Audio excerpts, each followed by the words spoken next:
Parce qu'on est des erreurs 404. Bienvenue sur Fréquence 404, on est reparti pour un micro-trottoir assez spécial. On reçoit le chanteur humoriste Didier Super. Didier Super, t'es le premier, tu connaissais déjà? Oui. Ils sont en train d'achever l'économie de toute la planète pour pas qu'on chope un rhume tous en même temps. Mais j'en ai rien à foutre. Tout ça pour qu'il y ait des grabataires qui survivent jusqu'à la canicule de l'an prochain. Mais j'en ai rien à foutre. Aujourd'hui c'est mal vu de propager des fake news. À part les fake news du gouvernement, ça c'est bien vu. J'en ai rien à foutre. Essaye. Et donc on vient d'écouter ensemble une de ses chansons humoristiques où bon, ça le fait chier et en même temps il en a rien à foutre. Vous connaissiez Didier Super auparavant? Ah non, du tout. Non, tu connaissais? Pas du tout, non. Tu connaissais déjà? Oui, je connaissais déjà, notamment avec une chanson assez connue qui s'appelle Ceux qui bossent. Première réaction?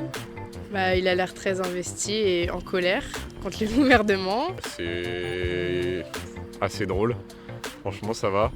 Après, je sais que c'est pas le genre de vidéo que je regarderai tous les jours, peut-être. Ce qu'il raconte, c'est sûr que c'est très engagé, c'est très... Il n'y a pas de compromis, on va dire, dans ce qu'il dit. La mélodie est un peu bancale quand même.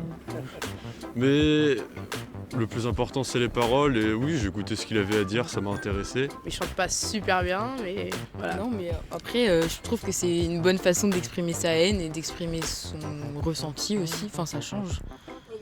Enfin, il crache pas non plus, enfin, c'est humoristique, Ouais, donc voilà, en c'est soi, ça. c'est pas... Comme sur les réseaux sociaux, on peut dire genre des choses vraiment vulgaires ou quoi. Donc ça.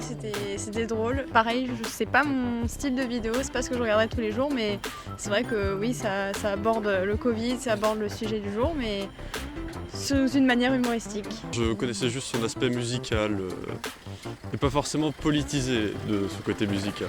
C'est la première fois pour ça. Je pense qu'il ne faut pas prendre tout au pied de la lettre, mais du coup il caricature un peu dans sa chanson ce qui pense, je pense, au fond de lui. Je trouve que justement passer par l'humour, c'est... Enfin, je sais pas trop comment l'expliquer, Oui, mais... Bah, je pense que c'est une bonne façon de détourner la chose et de toucher plus de personnes. Franchement, il a dit des choses plus ou moins vraies, évidemment, ça, chacun son point de vue. Mais oui, il a évoqué toutes les conséquences du Covid et de ce qu'on a fait, ce qu'on a pu faire et ce qu'on doit faire en France. Oui, ça m'a fait rire, mais je pense qu'il y avait d'autres choses qui faisaient pas forcément rire dans cette chanson. Quand il dit qu'il fallait ouvrir des lits d'hôpital pour laisser l'économie continuer à prospérer parce que là il y a quand même beaucoup de gens qui ont été dans la merde à cause de ça aussi quoi. Donc plus les dommages collatéraux, donc certains qui se sont suicidés etc, qui n'avaient plus de boulot, enfin tout ce que ça a généré et que ça continue à générer. C'est moins dur de dire son positionnement vraiment pur et dur que... Enfin, si on passe par l'humour, c'est un peu plus apaisé, je trouve. Les différentes choses qu'il dit dans la chanson, parce que là du coup vous l'avez fait écouter, donc il y a des choses comme quoi on fait porter le masque aux enfants à l'école, ils peuvent plus apprendre dans les bonnes conditions et au final est-ce qu'il y a vraiment un risque pour eux et pour les autres? Rien n'était prouvé, donc en fait c'était peut-être des mauvaises idées. Donc j'ai bien aimé déjà la façon dont il s'investit dans sa chanson. On sent vraiment qu'il a quelque chose à dire et il l'exprime facialement d'une façon que je trouve assez rigolote. Voilà, donc oui, on sent qu'il a quelque chose à dire.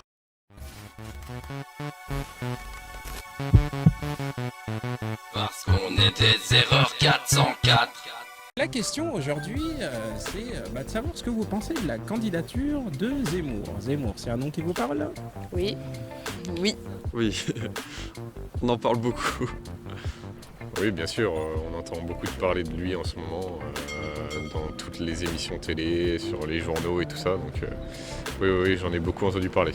Moi, je suis pas du tout favorable à ce qu'il évoque dans ses discours. Et voilà, c'est tout. J'adhère pas du tout. Il a fait des choses quand même que j'ai pas trop aimées.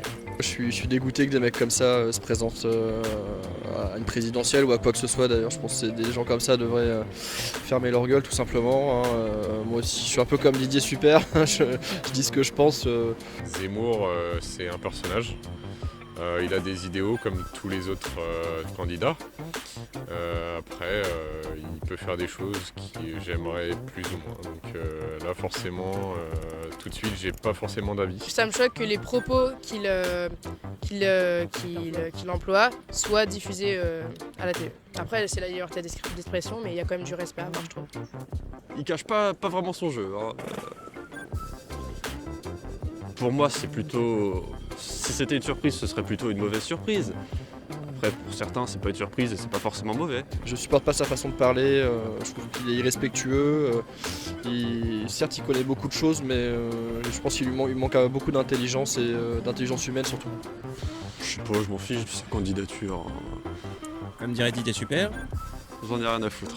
est-ce que pour vous, le monde politique a encore de l'avenir quand on voit qu'il y a bien une bonne partie de la population qui ne va plus voter, tout simplement? Toi, tu feras partie de ceux qui iront dans les urnes ou t'en as rien à foutre? J'irai voter quand même, parce que c'est important. Vous serez de celles qui iront voter ou pas? Moi, oui, j'irai voter parce que les femmes sont battues pour avoir le droit de vote. Donc, je trouve que, et dans certains pays, elles n'ont pas encore le droit. Donc, je trouve que c'est important de voter. Tu crois encore? T'as encore confiance au monde politique? Je sais pas du tout, on va dire que je suis pas trop sur la politique, mais pareil, je laisse tous les candidats parler, voir leur opinion, etc. Et je me ferai un avis après. Ça dépend vraiment desquels, hein, mais bon, après ceux qui n'ont pas de casserole au cul, c'est qu'elles n'ont pas forcément été trouvées pour l'instant, c'est tout. Pour moi, la politique a toujours son chemin à faire, comme dans toute démocratie. Moi personnellement, je sais que j'ai été voté. C'est pas la question, mais voilà, je préfère le dire. C'est vrai qu'aujourd'hui, on a une grosse baisse au niveau des jeunes. Moi, je trouve qu'on n'incite pas forcément assez les jeunes à aller voter. Enfin, nous, on est jeunes, enfin, on a tout juste le droit de voter. Moi, je sais que j'irai voter, mais il y en a plein qui, en fait, en ont clairement... Voilà, qui en ont rien à faire d'aller voter ou pas et de la politique. Et... Ouais, c'est dommage. Parce que c'est les mêmes personnes qui se plaignent aussi. Donc bon, si on va pas voter, ça sert à rien de se plaindre, quoi. Si on veut faire bouger les choses, de toute façon, faut voter. Enfin, voilà. Je pense que les dernières élections l'ont bien démontré sur le taux d'abstention. Il y a puis beaucoup de gens, et encore moins les jeunes, qui croient à la politique quand on voit tout ce qui se passe. Les affaires Fillon, les affaires Sarko, les affaires, le comportement ou les dires de Macron. Enfin, je pense qu'on a pu, avec ça dégoûte encore plus justement qu'on montre des gens comme ça à la télé. Ouais, c'est clair.